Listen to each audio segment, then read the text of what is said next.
할렐루야. 오늘 저희들 함께 읽으신 로마서 11장 33절에서 36절의 말씀을 가지고 로마서 강의 91번째 시간 나는 하나님을 찬양합니다 라는 제목을 가지고 오늘 함께 은혜를 나누도록 하겠습니다. 오늘 우리 읽으신 이 로마서 이 11장 33절 36절의 말씀은 로마서 11장, 더 나아가서는 로마서 9장에서 11장, 더 나아가서는 1장에서부터 11장까지 마무리하는 말씀입니다.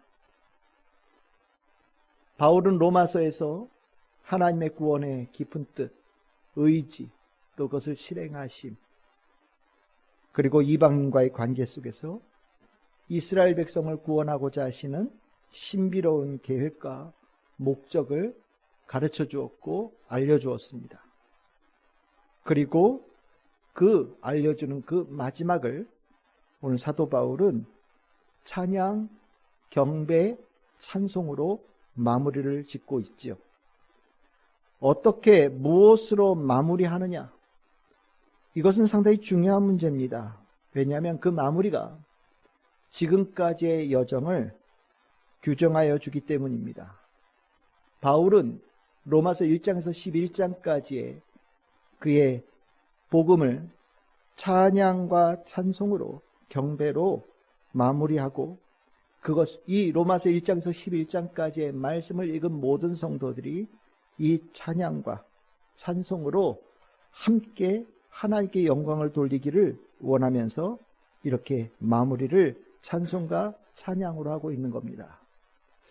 찬양, 찬송 이렇게 마무리를 하게 되어지는 것의 중요한 의미는 우리가 이 찬송과 찬양이 가지고 있는 그 의미가 남다르기 때문입니다.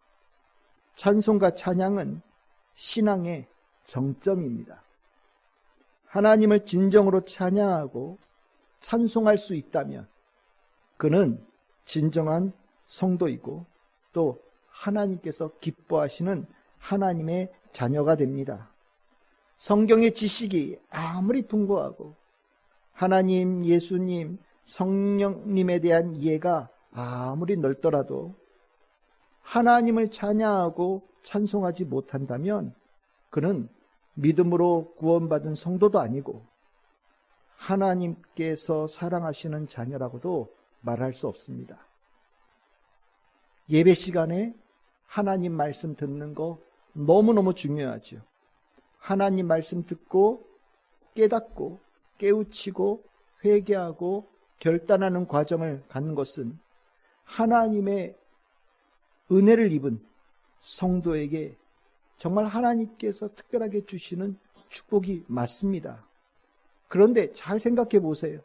여러분들 말씀을 들은 성도들, 그렇게 듣고 깨닫고 회개하고 결단한 성도들이 반드시 하는 것이 무엇이겠습니까?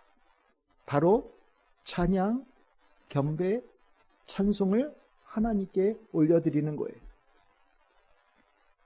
이 찬양과 경배와 찬송으로 귀결되어질 때 그 말씀도 비로소 의미 있는 말씀이 되어지는 것이고 그 말씀이 내 삶에 하나님께 주신 축복으로 내가 받아들이게 되는 거예요.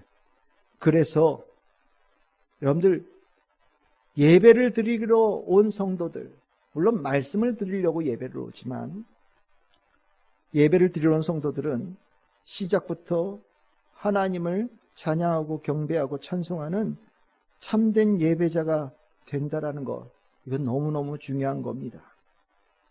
이미 찬양할 수 있고 하나님께 경배를 올려드리는 마음이 확고하게 서 있는 성도들은 하나님께서 나에게 주시는 생명의 말씀을 사모하고 받아들이고 또 그것으로 내 삶에 하나님의 축복의 삶을 열어가는 이미 모든 성도가 되어질 준비가 다 되어져 있는 거예요.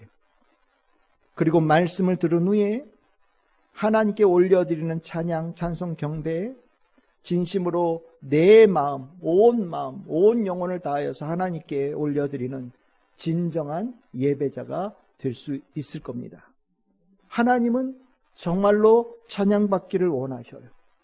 하나님은 정말 찬양받기에 합당하신 분이십니다.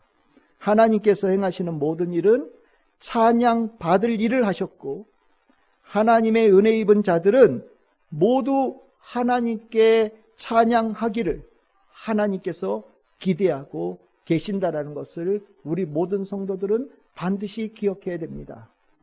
구원의 은혜 입은 성도들이 찬양으로 그 모든 것을 영광을 올려드려야 된다라는 것, 이것을 가르쳐준 대표적인 성경의 인물이 바로 다윗이에요.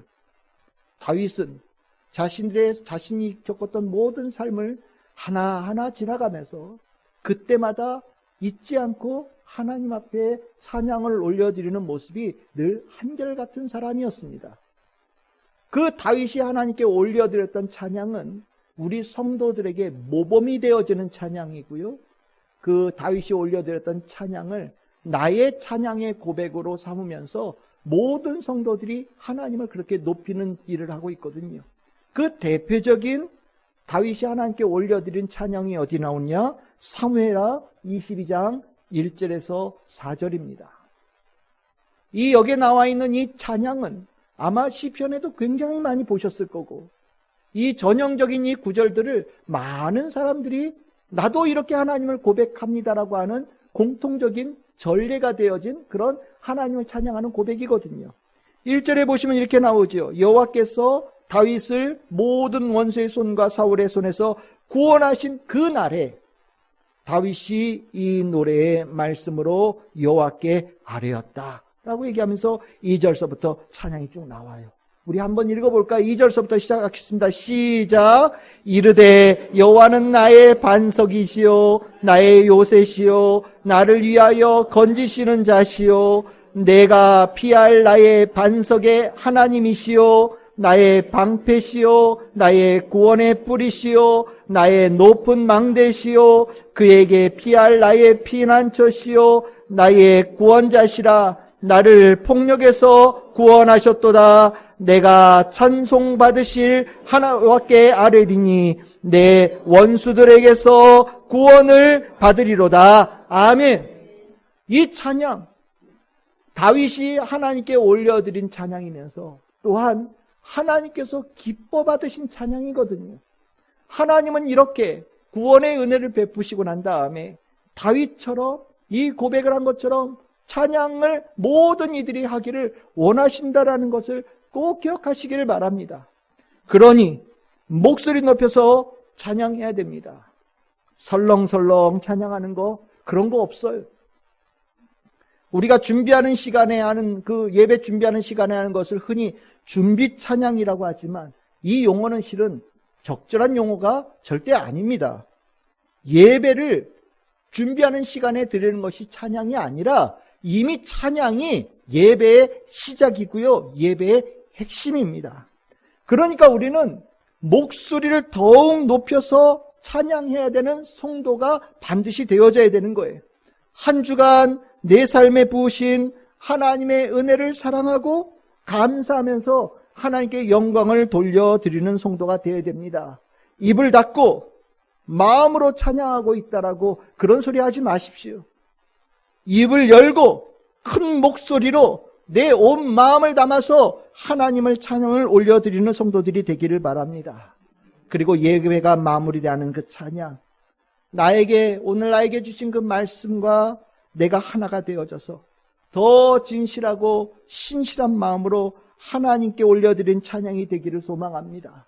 손을 들어 찬양하고 내 마음을 들이며 찬양하고 가사 하나하나를 오늘 나에게 주신 말씀과 연결시키면서 찬양하고 또한 앞으로 나에게 다가올 이 한 주간도 주님께서 주신 은혜와 사랑 속에 축복 속에 내가 하나님의 사람으로 단단하게 살아가겠다는 결단으로 하나님 앞에 올려드리는 찬양의 예배자들이 우리 모든 성도들이 다 되기를 소망합니다. 하나님은 예배에 그렇게 모든 성도들이 예배자가 되어져서 이 예배당을 떠나기를 원하시고 참된 예배자로 세상에 나아가는 성도들에게 하나님께서 주신 축복이 풍성하게 역사가 되어지는 겁니다. 그러면 우리는 하나님의 이 찬양할 수 있는 성도가 되기 위해서 우리가 이 하나님에 대해서 반드시 알아야 될 것이 무엇이냐. 다른 말로 표현하면 이 사도 바울은 로마서 11장 마지막에 이 찬양으로 이 자신의 가르침을 마무리를 하면서 무엇 때문에 찬양한 수밖에 없다라고 얘기하고 있는가? 이건 상당히 중요한 문제가 되는 거예요. 혹시 여러분들 중에 나는 하나님을 찬양하는 것에 대해서 아직도 완전하게 마음이 확고하게 서 있지 않은 성도들이 계시다면, 오늘 이 사도 바울이 로마서 11장 33절에서 36절에 하나님에 대해서 고백하고 있는, 그 하나님을 만나서 나는 찬양하게 되었다는, 그리고 여러분들도 이 하나님을 만나서 찬양하기를 원하는, 찬양하는 성도가 되기를 원한다는 이 귀한 말씀을 함께 나눌 수 있기를 소망합니다. 오늘 33절에서 36절은 세 개의 단락으로 구분되어져 있는 찬양이에요. 하나는 33절, 두 번째는 34절에 35절, 그리고 세 번째는 36절입니다. 각각의 단락에서 핵심적인 단어가 등장을 해요. 이 단어가 여러분들의 심령에 깊이 들어갈 수 있기를 소망합니다. 첫 번째로 사도 바울은 하나님의 기쁘심을 우리가 찬양할 분명한 이유라고 전하고 있어요. 오늘 이 33절에, 로마서 11장 33절에 넘겨주십시오. 로마서 11장 33절에 성경에는 이렇게 돼 있죠. 깊도다 라고 시작합니다. 실은 이 성경 앞에 이 단어가 들어가면 딱 좋을 것 같아요. 오, 깊도다. 경탄을 하면서 고백하는 말이 깊다라는 말이에요. 33절에 깊도다 하나님의 지혜와 지식의 풍성함이요 그의 판단은 헤아리지 못할 것이며 그의 길은 찾지 못할 것이로다 라고 바울은 찬양하고 있습니다. 깊다라는 것, 헬라어로 바도스라고 하는데 다음이 없고 끝이 없고 그리고 끝을 알 수 없다라는 의미를 가지고 있습니다. 우리 인간, 우리는 늘 언제나 뭘 볼 때 이 시작이 어디 있는가? 끝이 어디 있는가? 우리는 굉장히 많은 관심을 가지고 있어요. 생명의 기원, 우주의 기원, 하다못해 우리나라 대한민국의 기원을 어디서부터 둘 것인가에 대한 부분들 늘 관심을 갖죠. 그리고 이것의 끝이 어디에 있는가? 어디를 향하는가? 이 물속 깊은 끝은 어디 있는가?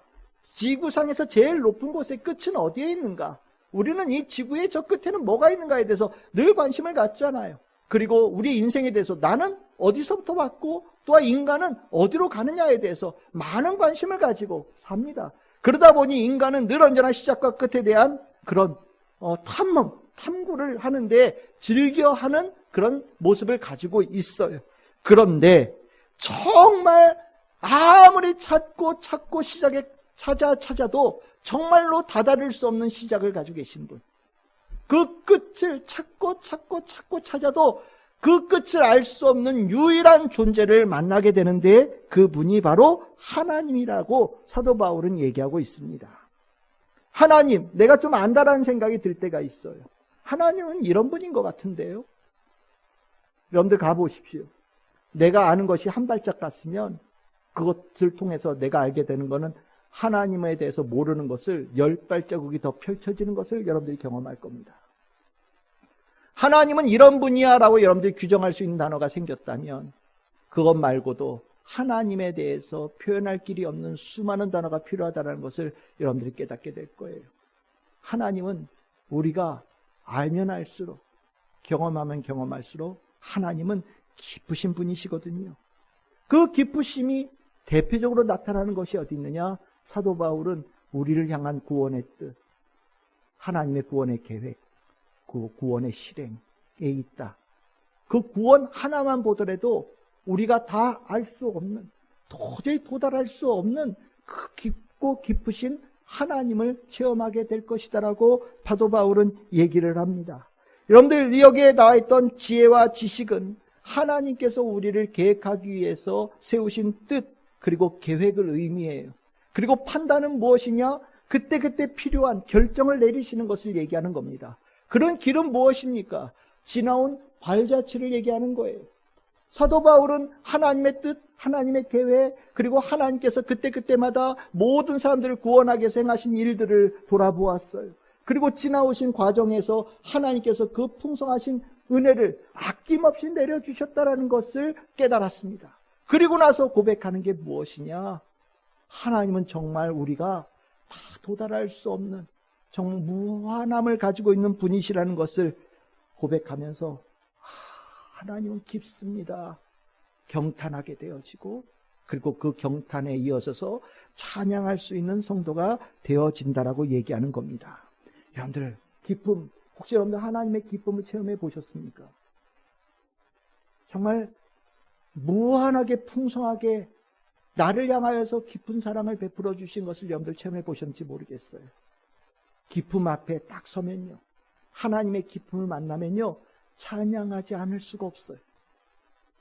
하나님의 그 기쁘신 무한한 하나님의 나를 향하신 그 계획과 뜻과 그 베푸시는 은총을 앞에 딱 서면 내 입에서 경탄이 나오고 하나님을 찬양할 수밖에 없어요. 그런 하나님을 만났을 때 비로소 성도가 되어지는 겁니다. 깊다라는 것, 여러분들 전에 한번 제가 이 설교했었습니다. 깊다라는 이 말, 여러분들 떠올리는 단어가 뭐가 있을까요? 기쁨하면서 찬양할 수밖에 없다라는 것. 누가복음 5장에 예수님께서 베드로에게 금을 던지라고 했던 그 말씀 설교했던 거 기억나시죠? 예수님께서 밤새도록 물고기 잡고 겨우 새벽에 도착한, 별로 물고기 잡지 못한 베드로, 말씀을 쭉 전하신 다음에 베드로에게 뭐라고 말씀하셨습니까? 5장 4절에 깊은 데로 가서 그물을 내려 고기를 잡으라고 예수님께서 베드로에게 명령하셨어요. 우리는 그 다음에 이야기를 합니다. 기쁨을 베드로가 만났습니다. 그 기쁨에 무엇이 있었습니까? 풍성함이 있었어요. 그물이 찢어지도록 고기를 잡았습니다. 로마서 11장 33절에 깊다라는 단어와 지혜와 지식의 풍성함이란 두 단어가 연결되어지는 것이 누가복음 5장에서 이미 베드로가 경험한 거예요. 깊은 데 가서 그물을 던졌더니 풍성함을 알게 되어졌고, 그 기쁨의 풍성함을 깨달은 만난 베드로와 함께했던 모든 이들, 누가복음 5장 8절에서 11절, 베드로가 하나님 앞에 무릎 꿇게 되어지고, 모든 이들이 놀라고 또 놀라게 되어지고, 그 기쁨과 풍성함 가운데 하나님을 찬양하는 자가 되어지며, 오늘 마지막에 보시면 베드로를 육지에 대고 모든 것을 버려두고 예수를 따르게 되었다라고 얘기합니다. 모든 것을 버려두고 예수를 따를 수 있었던 이유가 뭐냐? 하나님을 찬양하는 자가 됐기 때문이에요.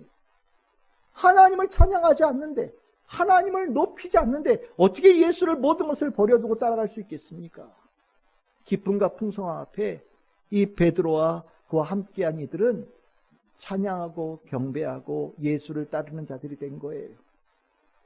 진심으로 하나님을 찬양하지 못하는 이들은 아직 하나님의 깊은 곳을 모르는 겁니다.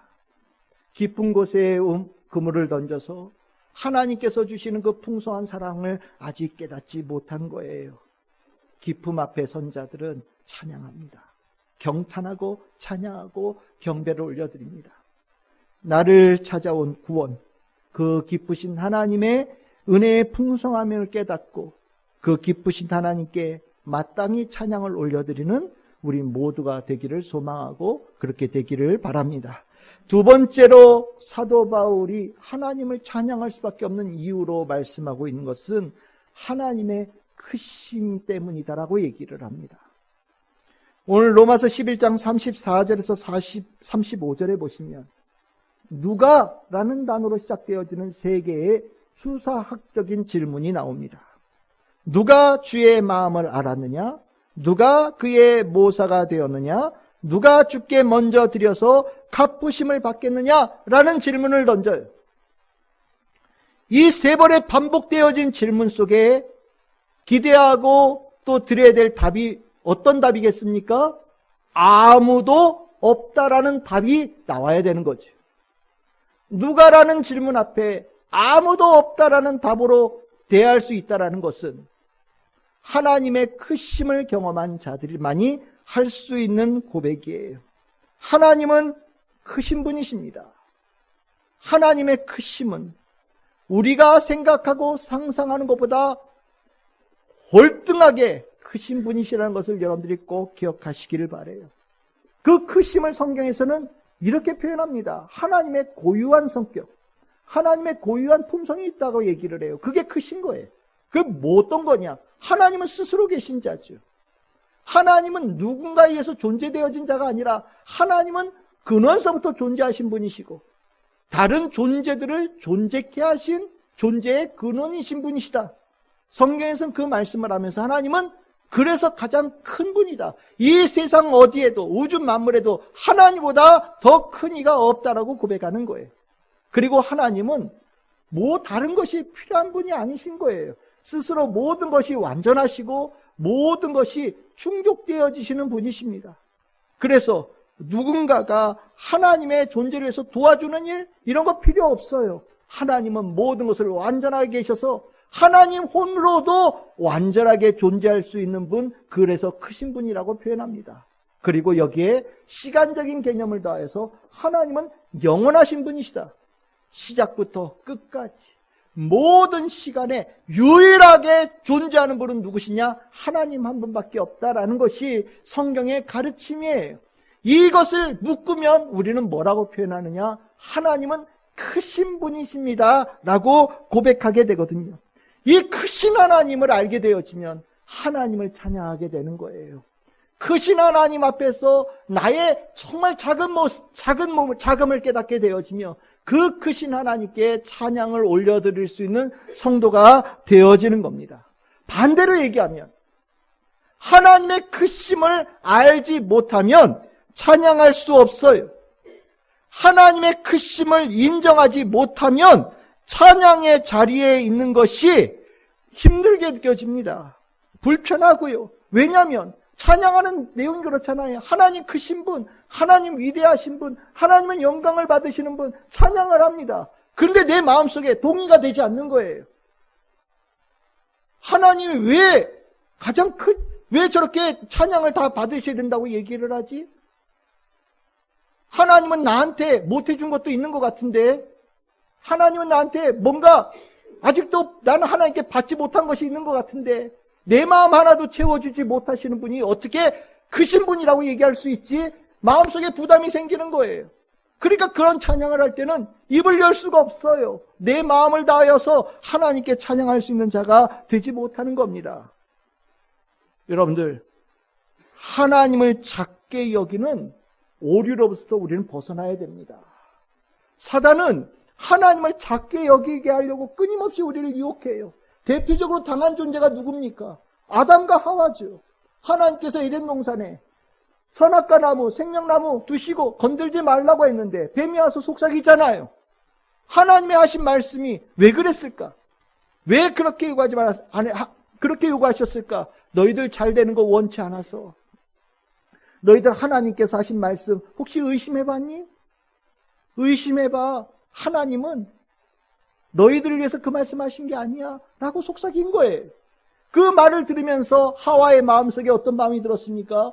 크신 하나님이 요만하게 작은 하나님으로 변화되어진 거예요.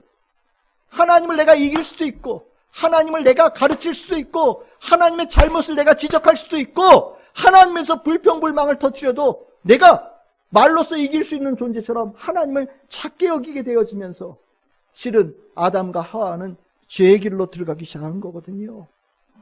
하나님을 작게 여기는 자들 찬양할 수 없어요. 그래서 하나님을 작게 여기는 모든 시도를 반드시 성도들은 멈춰야 됩니다. 작은 존재는 하나님이 아니라 나예요. 작은 존재는 나지 하나님이 아닙니다. 내가 아무리 커도 하나님의 눈에는 점 하나도 안 되는 존재가 바로 나라는 것을 인정하게 되어질 때 하나님을 찬양할 수 있는 자가 되어지는 거예요.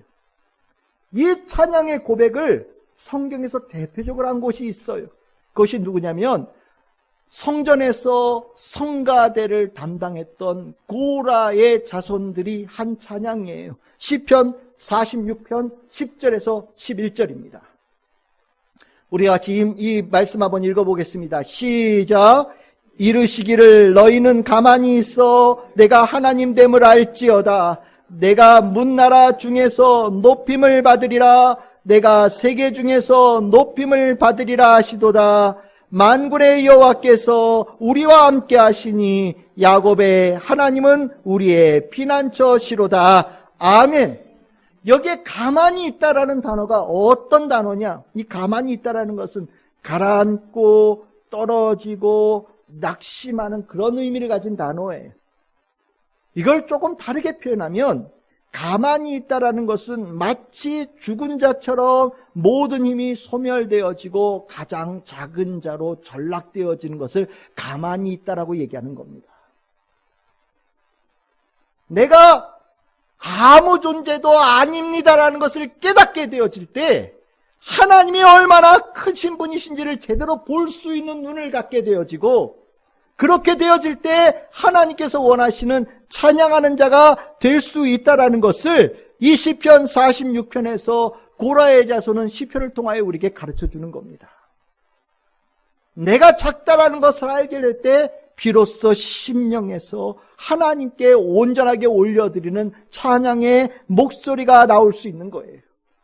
오늘 아까 읽었던 로마서 11장 34절 35절 바울 얘기하잖아요. 누가 하나님의 마음을 헤아릴 수 있는가? 그 크신 하나님의 마음을 내가 단정적으로 하나님의 마음은 이렇다 저렇다 하고 얘기할 수 있는 사람의 능력 있는 사람이 누가 있느냐? 아무도 없다라는 겁니다. 우리의 속 정말 밴댕이 쏘갈딱지만 하죠. 정말 우리들 속 알맹이가 얼마나 좁은지, 하나님의 은혜를 담기에 턱없이 부족한 것이 우리의 쏘갈맹이입니다. 이거 인정해야 되는 거예요. 그리고 내 마음으로 살지 않고 하나님의 마음으로 살 때에 비로소 성도답게 살 수 있는 성도가 되어지고 찬양할 수 있는 성도가 되어지는 거거든요. 바울은 뭐라고 얘기합니까? 누가 하나님께 모사가 될 수 있느냐? 모사는요, 좋은 자를 얘기하는 거예요. 하나님, 이때는 이렇게 하셔야 돼요. 하나님, 이때는 이렇게 하셔야 돼요. 저 사람한테는 이렇게 하셔야 되고요. 제가 잘 아는데요. 하나님, 저 때는요, 이런 판단으로 가시는 게 맞아요. 그렇게 얘기할 수 있는 사람이 인간 중에 누가 있습니까? 하나님께서 가르쳐 주신 뜻도 헤아리지 못하는 주제에 누가 누구를 하나님께 가르치고 건방지게 하나님께 조언할 수 있는 자로 설 수 있겠습니까? 하나님의 뜻을 깨닫고 따라가기도 버거운 것이 우리지요. 인정해야 되는 거예요. 그리고 하나님의 그 인도하심에 풍성한 축복이 있다는 것을 나중에 만나게 되면 하나님 찬양하는 것은 당연하게 되는 거지요. 하나님의 필요한 것이 있을까요? 내가 먼저 하나님께 뭘 드려서 하나님 제가 좀 준비한 것이 있는데 이거 가져다 쓰시면서 일하시는데 좀 보태시지요. 제가 하나님을 위해서 먹물 좀 가져왔으니까 이거 잘 쓰셔서 일 잘하시지요. 이렇게 얘기할 수 있는 존재가 누가 있습니까? 내가 가지고 있는 것 어디서부터 왔는지 기억한다면 그런 얘기할 수 없지요. 내가 가지고 있는 것은 내가 만든 게 아니지요. 하나님께서 나에게 주신 축복입니다. 하나님께서 나에게 주신 은혜란 말이지요. 하나님께서 가지고 계신 걸 나한테 먼저 주신 거예요. 하나님에게 내가 뭘 드려서 하나님의 일을 좌지우지할 수 있다고 생각되어진다면 그거 완전히 건방진 생각이었어요. 바울은 얘기합니다. 뭔가 너에 대해서 내가 나라는 단어가 조금이라도 하나님 앞에서 올라온다면 싹을 잘라버려라라고 얘기하는 거예요. 나라는 단어가 올라오면 하나님 찬양할 수 없어요. 내가 조금 더 대단해 보이고 내가 뭔가 대단해 보이고 내가 먼저 특별해 보인다라고 생각되어지는 마음속에 올라오면 죄가 싹트기 시작하고 불평불만이 생기기 시작하고 섭섭한 마음들, 수많은 죄악들이 싹 트는 터가 되는 거예요. 그리고 나면 찬양 못합니다. 입이 딱 닫히는 거예요. 내가 내 마음이 하나님을 찬양할 지금 상태가 아니에요. 하나님 이해하시죠? 나는 찬양 못하겠어요. 내 마음이 불편해요. 하나님의 크심을 모르기 때문에 나오는 아주 나쁜 성도로서는 가져서는 안 되는 모습이 그 가운데 나오는 거예요. 여러분들이 교회 안에 이런 마음들이 있다면 우리는 정말로 그러면 안 됩니다. 세상에선 다 자기 잘난 맛에 살지만 우리는 하나님 잘나고 멋있고 영광스러운 그것으로 우리는 신앙생활을 하는 사람들이에요. 나는 하나님 앞에서 아무것도 아닙니다. 우리 찬양이 있지요. 나는 아무것도 아닙니다. 하나님의 은혜가 없으면, 하나님의 인도하심이 없으면 나는 살 수 없는 존재입니다. 라는 그 고백이 성도들에게 반드시 있어야 되고, 그것이 하나님을 찬양할 수 있는 귀한 이유가 된다는 것 우리 모든 성도들 꼭 깨달으시기를 바랍니다. 세 번째입니다. 사도 바울이 우리가 찬양할 수밖에 없는 이유가 무엇이냐? 하나님이 내 삶의 중심이라는 것을 깨닫게 되어지면 찬양할 수밖에 없다라고 얘기합니다. 사도 바울은 11장 36절에서 이렇게 표현합니다. 모든 것이 하나님께로부터 나오고 하나님께로 말미암고 하나님께로 돌아간다라고 가르치고 있어요. 하나님은 만물의 시작이시고 모든 만물이 존재하는 과정 속에서 깊이 관계를 맺고 계시며 모든 만물의 종결과 귀결을 결정하시는 분이 하나님이시다는 것을 얘기하고 있는 겁니다. 하나님 밖에서 시작되어진 존재가 있느냐? 없어요. 하나님 밖에서, 바운더리 밖에서 살아갈 수 있는 존재가 있느냐? 없어요. 하나님과 상관없이 그 삶이 귀결되고 종결되어지는 존재가 있느냐? 없어요. 모든 만물은 하나님께로부터 나왔고요. 모든 만물의 주인은 하나님이시고요. 모든 만물의 가장 깊은 근원적인 관계를 하나님께서 가지고 계셔요. 그래서 이 개념 때문에 만물의 중심이 하나님이다라고 가르치는 거예요.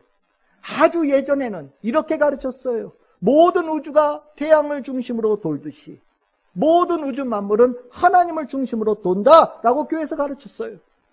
이것이 이제 우리가 우주가 넓다 보니까 태양이 중심이 아니라는 것은 알지요. 하지만 이 개념, 이 태양계가 태양을 중심으로 돌듯이 모든 우주 만물은 하나님을 중심으로 돈다라는 걸 기억하고 그것을 깨닫게 되어질 때 찬양할 수 있다라는 거예요. 내 삶도 똑같은 거죠. 하나님께서 내 삶의 중심이 되는 거예요. 나는 어디서부터 났습니까? 하나님께부터 난 자예요. 나는 어떻게 살고 있어요? 하나님으로 말미암아 살고 있는 겁니다. 나의 삶은 어떻게 귀결이 될까요? 하나님으로 돌아가는 것으로 귀결이 되어지는 존재가 되어져야 되는 거예요. 내 삶에 하나님이라는 단어 빼면 시작도 없고 과정도 없고 결과도 없다는 것을 확실하게 고백할 수 있게 되어질 때 하나님을 찬양할 수 있는 자가 될 수 있다라고 바울은 가르치고 있는 겁니다. 찬양, 내 삶의 중심이신 내 삶의 모든 것을 주관하시는 그분께 올려드리는 감사와 기쁨의 노래예요. 하나님이 내 삶의 중심입니다라고 인정하면서 올려드리는 것이 찬양이 되어진다라는 거죠. 그러니까 내 삶의 중심이 하나님이라는 것을 인정하지 못하면 찬양할 수 없어요. 찬양하는 것처럼 보여도 그거 노래하는 겁니다. 찬양 속에 하나님 영광 받으시고 이런 찬양은 내 귀에 안 들어오고요. 내 마음이 아플 때 위로하여 주시고 내가 힘들 때 나를 격려해 주시고 나를 도와주시고 나 잘되게 하시고 뭐 어디 가면 뭐 축복 있고 이런 단어는 귀에 쏙쏙 들어와요. 왜? 내 삶의 중심이 나니까. 근데 하나님을 위해서 십자가를 지고 하나님의 영광을 위해서 살고 하나님을 위해서 내 삶을 드리고 그것이 나의 기쁨입니다. 내가 하나님의 자녀로 살아가는 것이 너무나도 행복합니다. 이런 단어는 안 들어오는 거예요.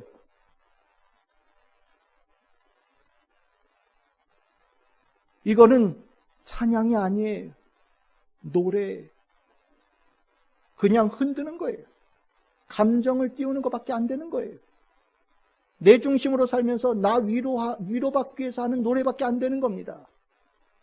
하나님이 중심이 되어진다는 것을 확실하게 알게 될 때 비로소 찬양이 세워지는 거예요.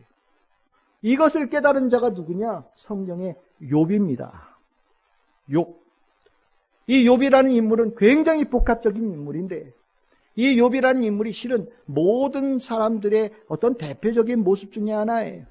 욥기 1장 21절에 보시면 이렇게 나옵니다. 욥이요 원래 하나님 앞에 아주 의인으로 살았던 사람이거든요. 그래서 고백도 이래요. 내가 모태에서 알몸으로 나왔은즉 아까 시작되어졌다고 그랬잖아요. 하나님으로부터 나왔다. 알고 있는 거예요. 또한 알몸으로 그리로 돌아가리라. 내가 하나님께 돌아간다는 거야. 하나님께서 날 만들어주신 것처럼 주신 이도 하나님이시며 거두신 이도 하나님이라고 고백하면서 나는 하나님께 찬양한다. 내가 없더라도 내가 하나님께로부터 올 때 알몸으로 왔어요. 그런데 하나님께서 나에게 축복해 주셨어요. 주신 이 하나님이셔요. 주신 분이 걷어가신다라고 얘기를 하십니다. 저는 괜찮습니다. 나는 그래도 하나님을 찬양합니다. 라고 고백한 사람이 욥이거든요. 그런데 이제 사단이 참소하죠. 정말 다 가져가도 하나님을 찬양할 수 있는 사람이 될까요? 하나님 앞에 가서 욥을 시험해 보기를 꼬드겨요. 그게 참소죠.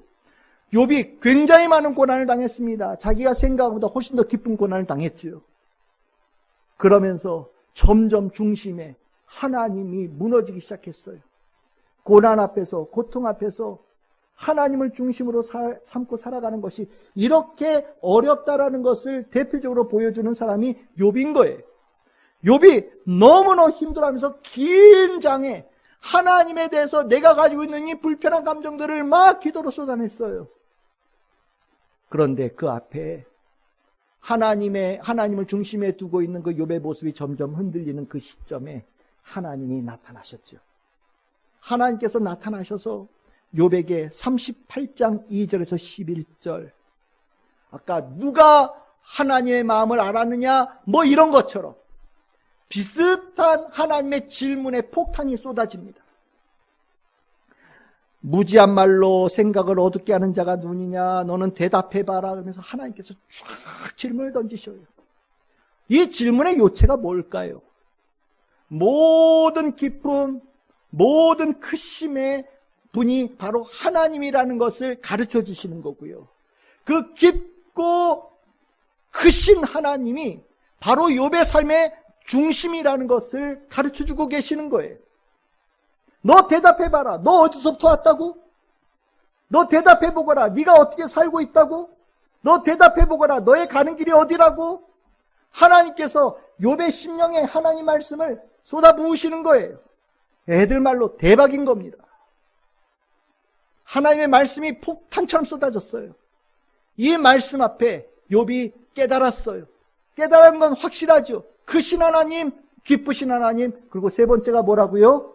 내 삶의 중심이 되시는 하나님. 고통이 오고 고난이 오고 아픔이 올지라도 하나님께서 내 삶의 중심이라는 것은 변하지 않는다라는 겁니다.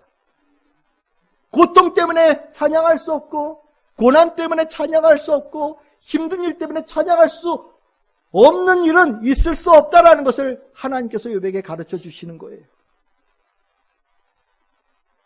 세상이 두 쪽 나도 욥아, 너의 삶의 중심은 바로 나 여호와다라고 하나님께서 가르쳐 주시는 거예요.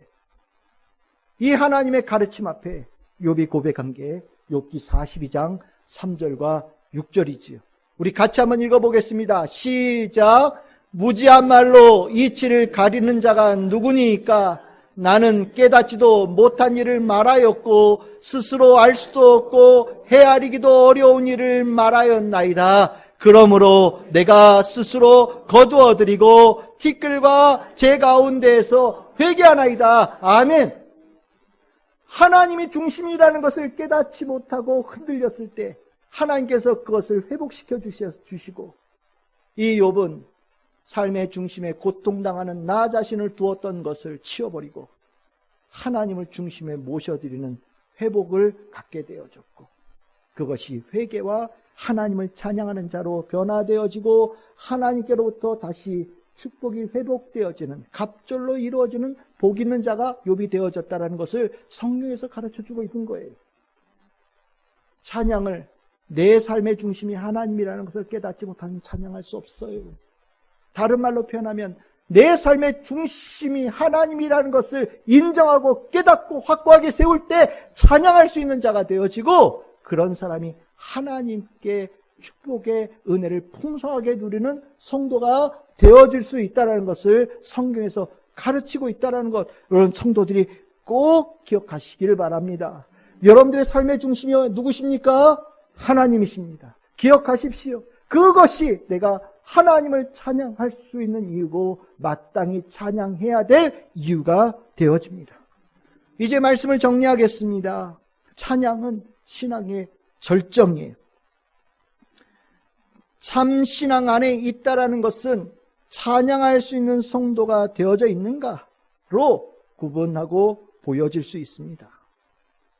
참 죄송한 말씀인데 제가 눈여겨보는 것이 있어요. 그게 뭐냐면 꼭 찬양 시간 지나서 예배 들어오는 사람 분들 계세요. 죄송한 말씀이지만 당장 그 습관 버리시기를 바랍니다. 아유, 목사님 설교만 들으면 됐지. 택도 없는 소리 하지도 마십시오. 찬양 시간 지나서 예배 들어오는 성도들 중에 신앙생활 제대로 하는 사람을 내가 본 적이 없어요. 예배 시간 지키십시오. 찬양부터 예배를 제대로 올려드리십시오. 찬양할 수 없다면 여러분들은 예배자가 되지 못한다는 것을 꼭 기억하시기를 바랍니다.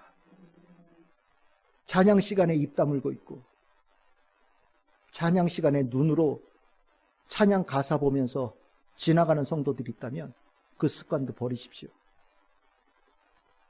여러분들의 모든 것을 동원해서 하나님 찬양하셔야 됩니다. 마음, 내 영혼, 내 손, 내 온몸을 필요하다면 내 손에 들려있는 악기를 동원하여서 내 모든 것을 동원하여서 찬양하는 것이 성도가 하나님을 알고 있다면 마땅히 해야 될 모습이에요. 입을 열지 못하는 찬양자, 저는 원래 성격이 소극적이어서 누구 앞에서 노래를 못 부르는 사람이에요 라고 얘기하는 분들도 계신데 제가 죄송한 말씀이지만 명확하게 말씀을 드리겠습니다. 영혼이 병들어 있는 겁니다. 입을 열어서 찬양하지 못하는 것은 그 영혼이 뭔가 문제가 생긴 거예요. 그러니까 여러분들 찬양하실 때 목소리 크게 찬양하십시오.